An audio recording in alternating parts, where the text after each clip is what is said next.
नमस्कार। तो कैसे हो दोस्तों? Himachal Pradesh constable paper leak, Bihar police paper leak, UP police paper leak, matriculate paper leak, intermediate paper leak, Bihar teacher paper leak, Bihar दरोगा paper leak, UP RO paper leak, RPSC paper leak, BPSC paper leak, और ये list चलते चली जाती है। भारत में paper leak बहुत ज्यादा कंसर्निंग मुद्दा बन चुका है। आए दिन हर दूसरे तीसरे दिन पेपर लीक का न्यूज सुनने को मिलता है। एग्जाम में अब पेपर लीक की तो आदत सी हो गई है। तो चलिए समझते हैं कि आखिरकार पेपर लीक के पीछे कौन है और कैसे पेपर लीक हमारे देश के फ्यूचर को बर्बाद करते जा रहा है। Chapter 1, paper leak, the biggest problem in education system. आइए हम एक सिचुएशन को इमेजिन करते हैं। एक लड़का है जिसका लास्ट अटेम्प्ट है, वो एग्जाम में अपीयर करता है, उसका एग्जाम भी बहुत अच्छा जाता है और उसे ये न्यूज मिलता है कि पेपर लीक हो गया। अब यहाँ पर दो पॉसिबिलिटीज नजर आती हैं। पहली पॉसिबिलिटी कि फिर से एग्जाम लिया जाए, दूसरी पॉसिबिलिटीज कि गवर्नमेंट इस बात को नजरअंदाज कर दे। मान लेते हैं कि गवर्नमेंट पेपर लीक को इग्नोर कर देती है, तो इस सिचुएशन में उस स्टूडेंट का सीट कोई और ले लेगा जिसने पेपर लीक करके क्वेश्चन मंगवाई। और गवर्नमेंट अगर फिर से एग्जाम लेती है तो उस स्टूडेंट ने जितना मेहनत किया था उसे वो वापस फिर से दोबारा करना होगा और फिर से उसे उतने ही प्रेशर को झेलना होगा। क्या बीतेगी उस पे आप इमेजिन कर सकते हैं। कितना प्रेशर रहा होगा। कई लोग फाइनेंशियल प्रेशर, फैमिली का प्रेशर, सोसाइटी का प्रेशर, ये सब तो बर्दाश्त कर लेते हैं और उसके बावजूद प्रिपरेशन करते हैं। लेकिन जब ये सब के बाद पेपर लीक हो जाता है, ये उनकी सिचुएशन को बद से बदतर बना देता है। पेपर लीक्स का एडवर्स इफेक्ट तो लड़कियों पर और भी ज्यादा दिखता है। आज भी भारत के कई गांवों में लड़कियों को बहुत कम एज में शादी कर दिया जाता है और उन्हें फैमिली का रिस्पॉन्सिबिलिटी दे दिया जाता है। उन्हें खुद को प्रूव करने का अपॉर्चुनिटी काफी कम होता है। ये सब के बावजूद जब पेपर लीक हो जाता है तो आप अंदाजा नहीं लगा सकते हैं कि क्या मेंटल कंडीशन रहा होगा। चैप्टर 2, पेपर लीक्स की पॉलिटिक्स। पिछले 5 सालों में 50 से ज्यादा पेपर लीक्स 15 अलग अलग स्टेट्स में हो चुकी है और ये तो सिर्फ ऑफिशियल डेटा है। अनऑफिशियल तो कितना ज्यादा होगा ये आपको भी अंदाजा लग ही गया हो, जिस कारण से लगभग 2 करोड़ एप्लीकेंट्स प्रभावित हुए।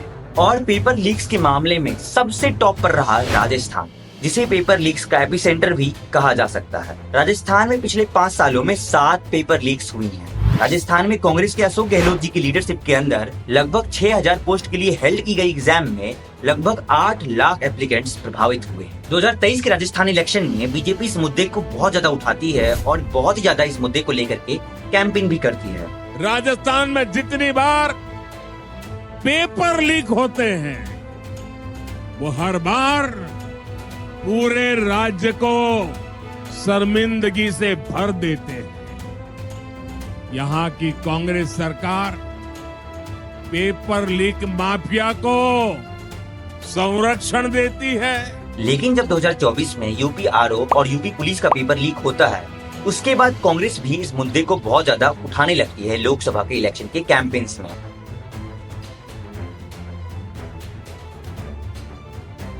सच्चाई तो ये है कि ये पॉलिटिकल पार्टियां को फुर्सत ही नहीं है एक दूसरे को ब्लेम करने के अलावा कि हमारे आपके मुद्दे को, हमारे आपके दर्द को समझे। इन्हें तो बस अपनी पॉलिटिक्स का रोटियां सेकना है। ये हाल सिर्फ राजस्थान या यूपी का नहीं है, बल्कि ये हाल पूरे इंडिया का है। तेलंगाना, बिहार, आंध्र प्रदेश, उड़ीसा, सबका यही हाल हो चुका है। चैप्टर 3, पेपर लीक्स के पीछे आखिरकार है कौन।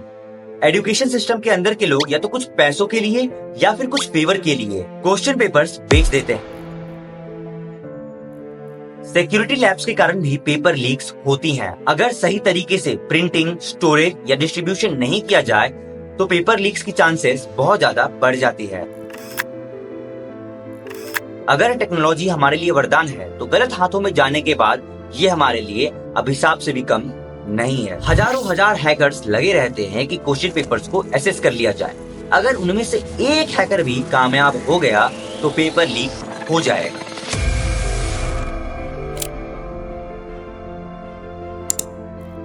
आपने ये बात तो सुना ही होगा कि घर का भेदी लंका डाय। यहाँ पे भी कुछ वही हाल। इंडिया के एजुकेशन सिस्टम के नस नस में करप्शन फैला हुआ है। टीचर्स, एडमिनिस्ट्रेटिव स्टाफ या ऑफिसर्स एक्सटर्नल प्रेशर के कारण या फिर कुछ फेवर के लिए अक्सर पेपर लीक करवा देते हैं।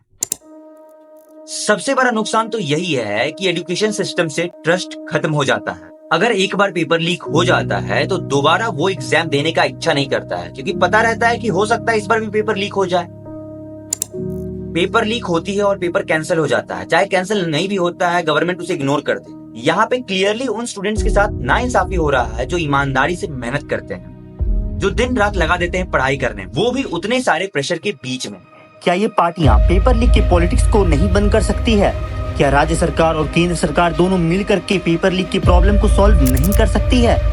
क्या पेपर माफिया को खत्म नहीं किया जा सकता है? क्यों बार बार युवाओं को कभी बीजेपी तो कभी कांग्रेस का विरोध करना पड़ता है? क्यों बार बार युवाओं को रोड पे आना पड़ता है? उसे कलम के जगह पर बैनर उठाना पड़ता है। और सबसे अधिक बुरा तो तब लगता है जब उसे उतना मेहनत करने के बावजूद लाठी खाना पड़ता है। सच्चाई क्या है आपको पता है? इन नेताओं को आपके दर्द, आपकी मेहनत से जरा सा भी फर्क नहीं पड़ता है। इनके लिए युवा बस एक वोटर है, केवल एक वोटर है, जिसे हर 5 सालों में ये नेता लोग यूज करके फेंक देते हैं।